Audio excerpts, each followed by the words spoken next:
Hi hello नमस्कार केमिति अछन्ते समस्ते निश्चय भलरे थिबे मु आपन भलरे रखिया पई मोर चेष्टा जारी रखिछि सो प्लीज आपण माने जदि प्रथम थर पई ए वीडियो देखुचंती लाइक कर दियंतु एंड सब्सक्राइब कर दियंतु सो आज टॉपिक होची शीत दिन चलची आ शीत दिन आमे हमर स्वास्थ्य जत्न केमिति नबा व्यस्त बहुल जीवन भितरे आमे आम संपद को भूली जाउचंती आम संपद होची आम स्वास्थ्य जे कि कौनसी मुहूर्त भी आम साथ छाड़े ना समस्ते आसवे आ स्वार्थ सरीगले चलीजे किंतु आम साथी जी सब रहे सी हूँ आम स्वास्थ्य बा आम निजे तो शीत दिन में आम निजर केयर केमती नवा पांचटा जिनिस मुझे कहबी जी कि आपण मान डाएट रे पांचटी जिन शीत दिन में जदि आप सामिल करेंगे आपन को जो थंडा होची काश होची कफ होची बा आपन को भितर स्ट्रांग रखिबो सकाळु उठिया आपन कष्ट हबो नाही आपन टिके फिट महसूस करेंगे ताले चलंतु आज वीडियो आरंभ करिबा।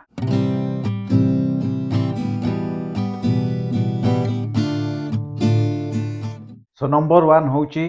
पंच तुलसी ड्रॉप जोटा कि आमे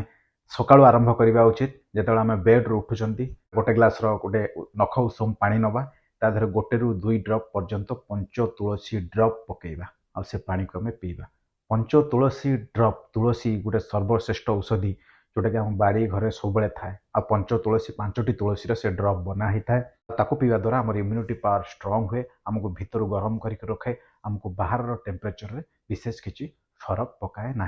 पंच तुलसी ड्रॉप कोटा पीवा उचित मु मो डिस्क्रिप्शन ले लिंक दे देबी आपण माने सब जाके किनी पारिबे। नंबर 2 होची अश्वगंधा। अश्वगंधा होची आयुर्वेदर राजा गोटे अश्वगंधा एमिति जिनस जे कि बहुत सारा रोग पूरा भल करे एंड आमको भितर एत स्ट्रंग कर दिए आम रोग पड़ती ही ना तेणुक अश्वगंधा आप नवा आरंभ करेंगे क्षीर सहित गरम क्षीर में गोटे चामच अश्वगंधा गोलैकी आप पीपारे सका खाली पेटे पीपारे संध्या पी पारे रातिर शोला पूर्व पीपारे जोटा कि आप भल निद हम तार लिंक मुझे डिस्क्रिप्शन देदेवी आप पारे। 3 नंबर हूँ शिलाजित। शिलाजित ना आप शुणी थे जोटा को कहुए सेक्स मेडिसिन बिल्कुल भी नुह शिलाजित हूँ एत गोटे भल जिनस आपण मैंने मु शिलाजित रेगुलाली निए मु आपन को कहले आप विश्वास करेंगे ना आप रेगुलाली शिलाजित नियंतु स्पेशली ठंडा दिन में आपन को ठंडा टच ही करना आपन को कफ काश ये सब टच ही करना आपन भीतर पावर बढ़ाईदेव एनर्जी को डबल करदेव आपन को सब प्रकार काम करेंगे शीत दिन बोली आप फिल करेंगे ना। सो थर्ड जिन हूँ शिलाजित जोटा कि आपण डाएट रे सामिल करंतु ताकू मध्य आपण क्षीर सहित नहीं पारे नॉर्मल गरम पानी रे पकईकी आप सिप सिप करके पी पारे। 4 नंबर रे होची खजूरी। आपण खजूरी समस्ते खाई बा जानी र खजूरी जोटा गुड़ मिसा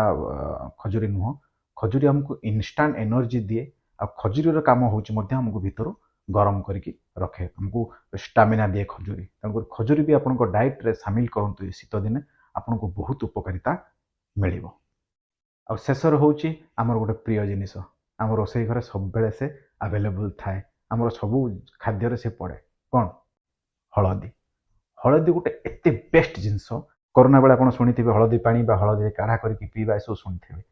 हलदी जी रोग प्रतिरोधक शक्ति अच्छी आ कौन सी जिनस ना आप हलदी स्पेशली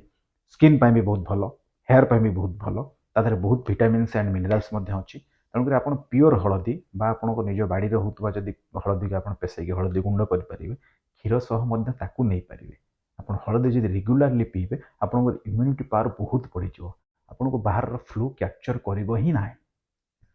सो ये 5टी जिनस आपण डाएट रे आप सामिल करूँ स्पेशली शीत दिन